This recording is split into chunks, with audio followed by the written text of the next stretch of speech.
जय जय श्री सीताराम।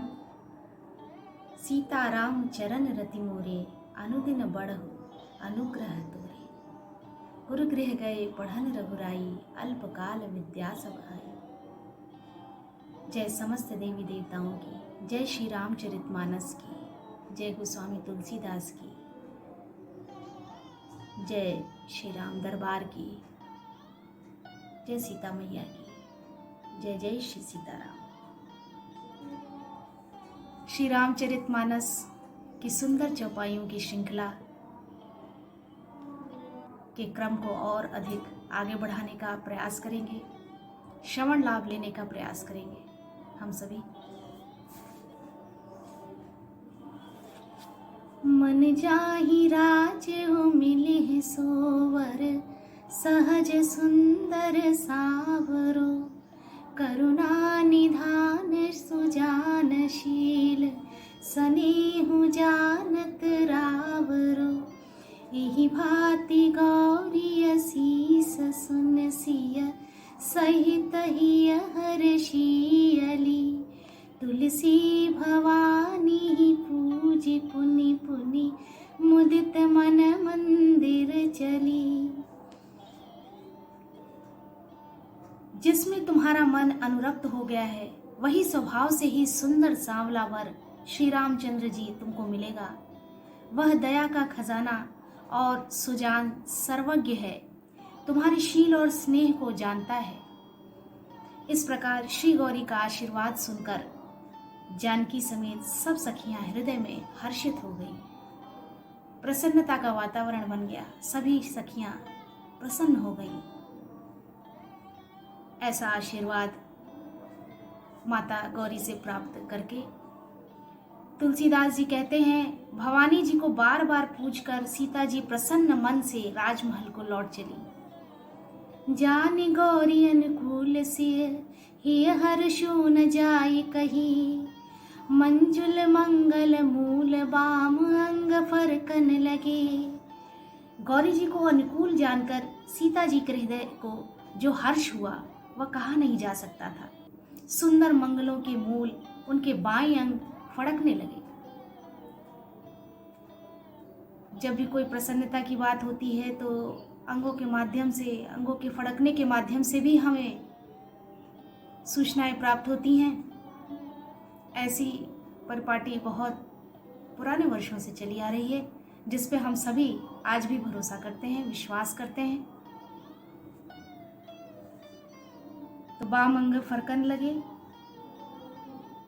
हृदय सराहत सियलो नाई, गुर समीप गवने दो भाई। राम कहा सब कौशिक पाही, सरल स्वभाव छुअत छल नाही। हृदय में सीता जी के सौंदर्य की सराहना करते हुए दोनों भाई गुरु जी के पास गए। श्री रामचंद्र जी ने विश्वामित्र जी से सब कुछ कह दिया, क्योंकि उनका सरल स्वभाव है, छल तो छूता भी नहीं है। फूल पाकर मुनि ने पूजा की, सुमन पाए मुनि पूजा कीन्ही। पुण्य असीस दुहु भाईन दीन्ही। सुफल मनोरथ होई तुम्हारे, राम लखन सुन भय सुखारे। फिर दोनों भाइयों को आशीर्वाद दिया कि तुम्हारे मनोरथ सफल हो, तुम्हारी मनोकामनाएं पूर्ण हो। यह सुनकर श्री राम लक्ष्मण सुखी हुए। श्रेष्ठ विज्ञानी मुनि विश्वामित्र जी भोजन करके प्राचीन कथाएं कहने लगे। इतने में दिन बीत गया और गुरु की आज्ञा पाकर दोनों भाई संध्या करने चले गए। करि भोजन मुनिबर विज्ञानी, लगे कहन कछु कथा पुरानी। विगत दिवस गुरु आयु सुपाई, संध्या करन चले दो भाई।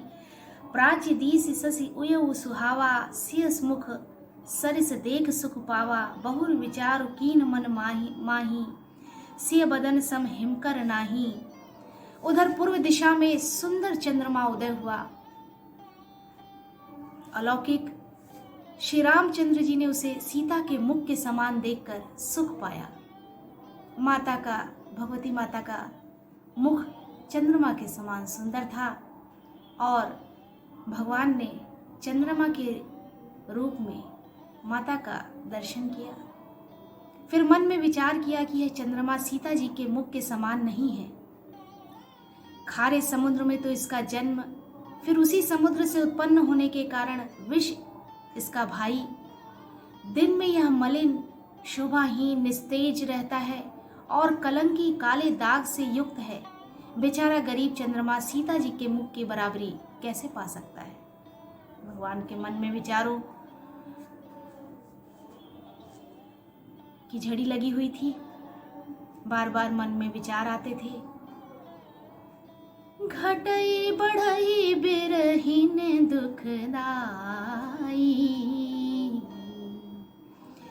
ग्रसई राहु निज संधि पाई, कोक शोक प्रद पंकज द्रोही,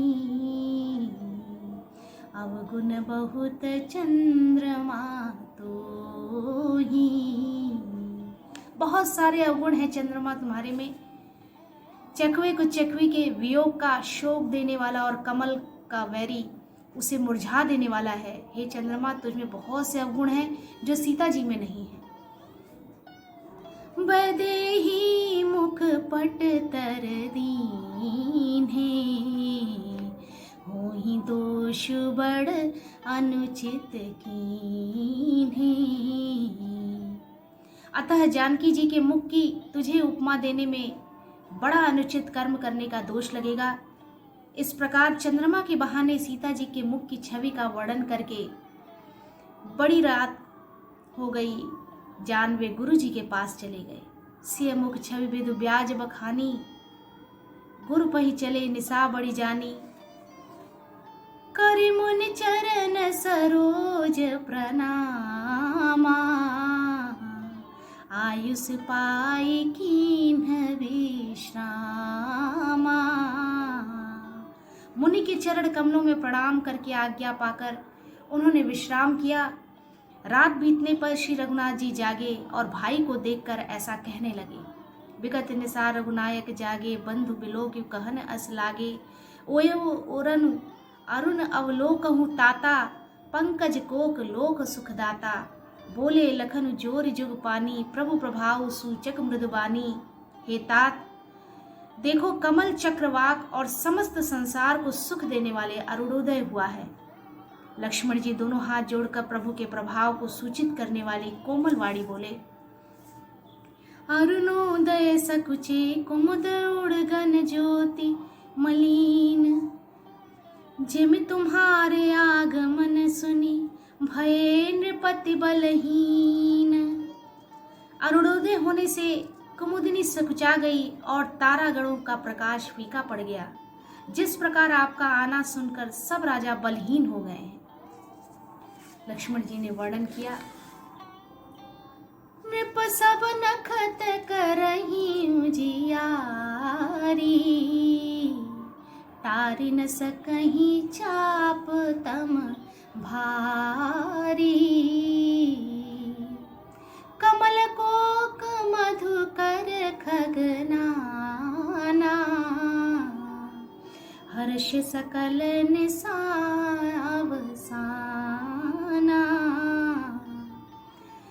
ऐसे ही प्रभु सब भगत तुम्हारे,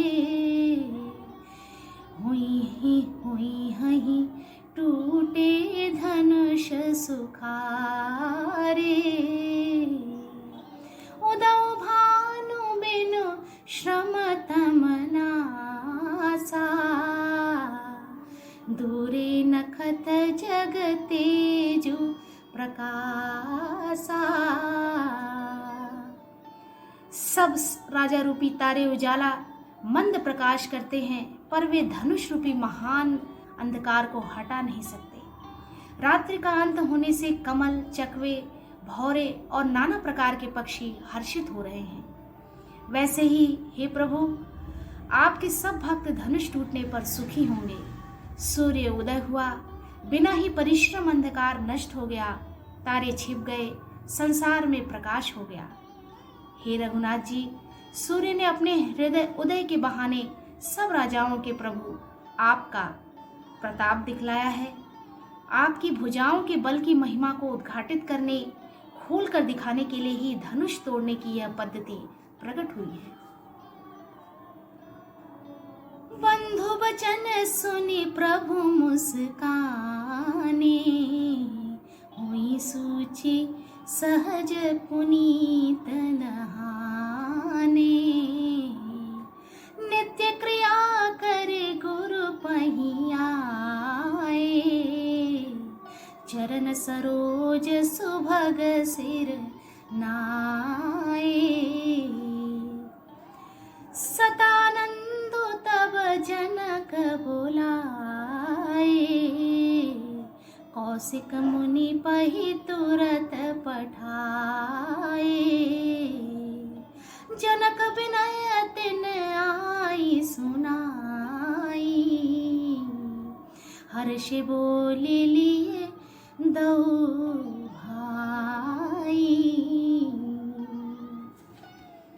भाई के वचन सुनकर प्रभु मुस्कुराए। भगवान की हंसी, भगवान का मुस्कुराना विलक्षण है, बहुत ही दुर्लभ है। फिर स्वभाव से ही पवित्र श्री रामचंद्र जी ने शौच से निवृत्त होकर स्नान किया और नित्य कर्म करके वे गुरु जी के पास आए। आकर उन्होंने गुरु जी के सुंदर चरण कमलों में सिर नवाया। तब जनक जी ने शतानंद जी को बुलाया और उन्हें तुरंत ही विश्वामित्र मुनि के पास भेजा। उन्होंने आकर जनक जी की विनती सुनाई। विश्वामित्र जी ने हर्षित होकर दोनों भाइयों को बुलाया। सतानंद पद बंदि प्रभु, बैठे गुरु पहि जाई। चलहु तात मुनि कहेउ तब, पठवा जनक बोलाई। शतानंद जी के चरणों की वंदना करके प्रभु श्री रामचंद्र जी गुरु जी के पास जा बैठे। तब मुनि ने कहा, हे तात, चलो, जनक जी ने बुला भेजा है।